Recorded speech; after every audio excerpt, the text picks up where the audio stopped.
ассалому алейкум дӯстони гиромӣ, шунавандагон, подписчико, обунашавандаи канали мо. Инак дарси сеюмро дар бораи сармоягузорӣ чӣ сар мекунем.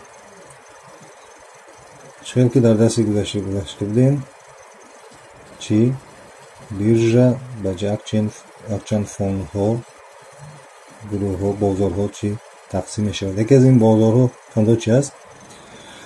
бозори фондҳо мешавад ки дар онҳо аксия, облигатсия, ETF-ҳо чӣ фурӯхта мешавад.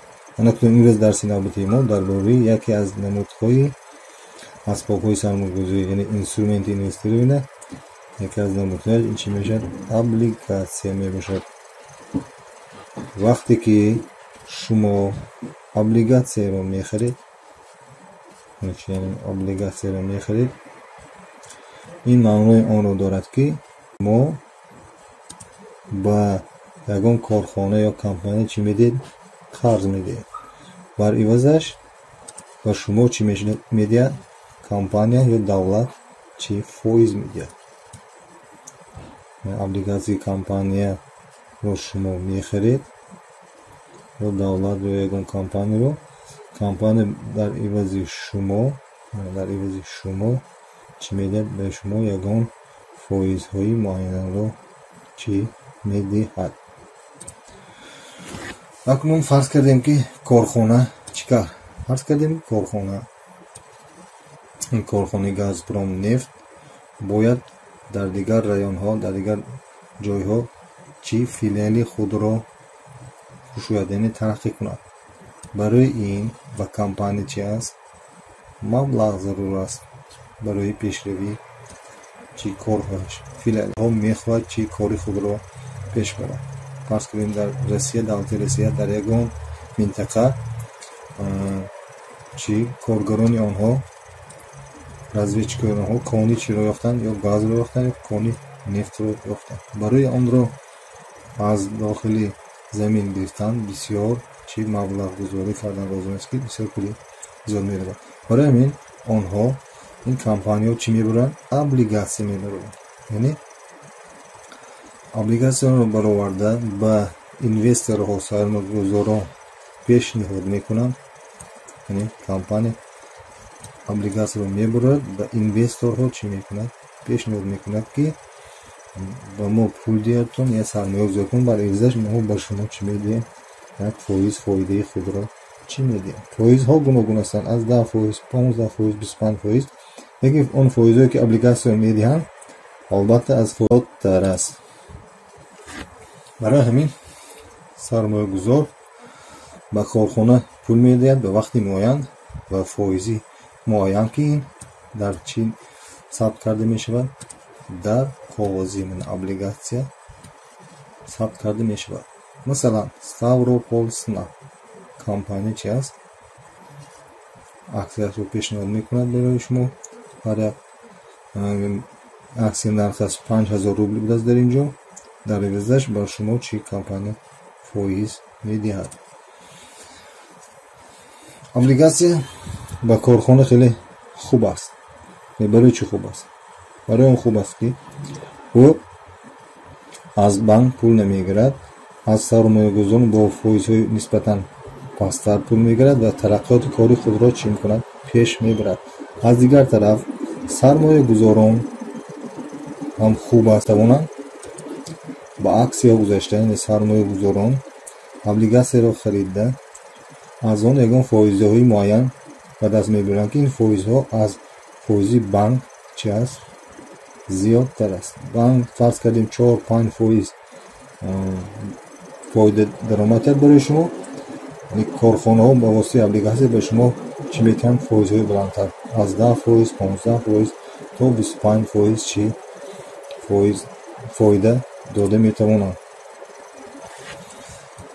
лекин дар вақти интихоби облигатсия мо бениҳоят чӣ ҳушёр бошем.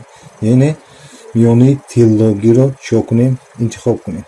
вақте ки қарзгиранда фоизҳои камтарро пешниҳод мекунад, ин бовариноктар аст, яъне компания бовариноктар аст. аз сармояи худ ба шумо гирифтани фоида ба ҳақиқат чӣ наздиктар аст.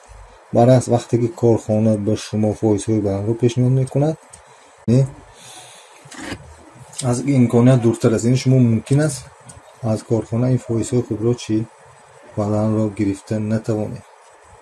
Бинобар ин сараввал мо бояд пеш аз он ки облигатсия ягон корхонаро харид намешавем, пеш аз он ҳамон корхонаи ширкатро нағз омӯзем. Капитали корхона, даромад ва баромад, бухгалтери корхонаро, додугирифти он бо дигар ширкатро омӯзем ки дар кадом ҳолат аст. Яъне баъд бешубҳа метавонем сармояи худро ба ҳамон корхона гузошта, облигатсияшро харида, аз вай чӣ даромади мӯътадилро ба даст берем. Даромади чиро?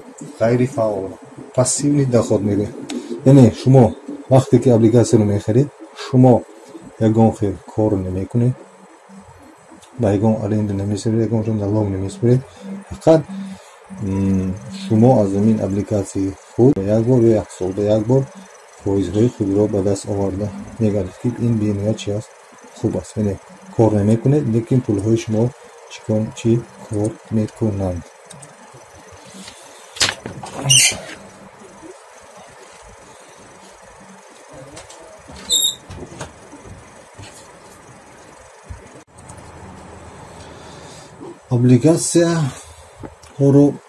облигатсияҳои корхонаҳо ё ширкатҳо инчун ягон давлат ё вилоят бароварда метавонад.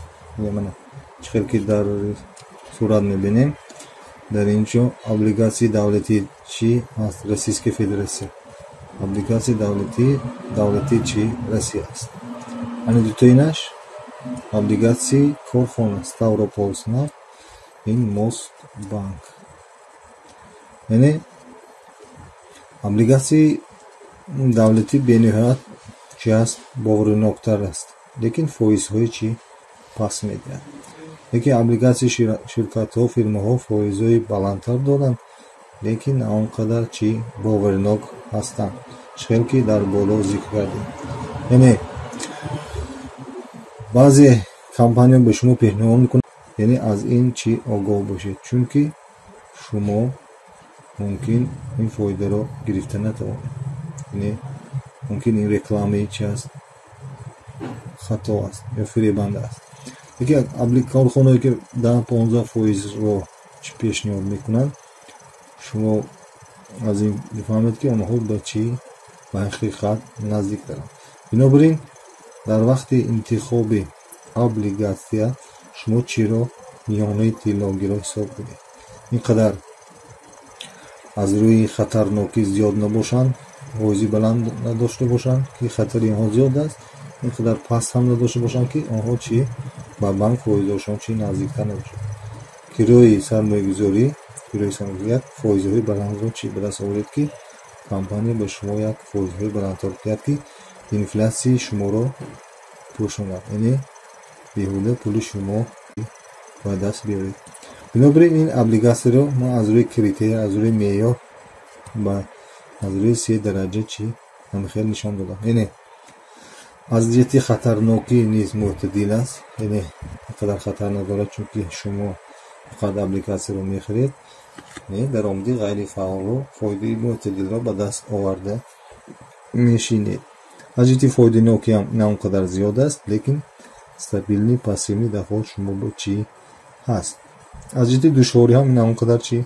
Душвор ҳисоб намешавад, чунки ягон душворӣ нест, ягон анализ нест. мебинед ки корхона ягон облигатсияшро пешниҳод кардааст, фақат фоиз ва хатарнокиёнро ҳисоб карда чон кунед мегиред, фоидаи мӯътадил, даромади ғайрифаъол ба шумо чӣ меояд. Инак дарси навбатӣ дар бораи облигатсия боқӣ расид. хайр дӯстони азиз, то вохӯрии оянда ҳамеша бо мо бошед, дар тамос бошед. дар паноҳи Худо.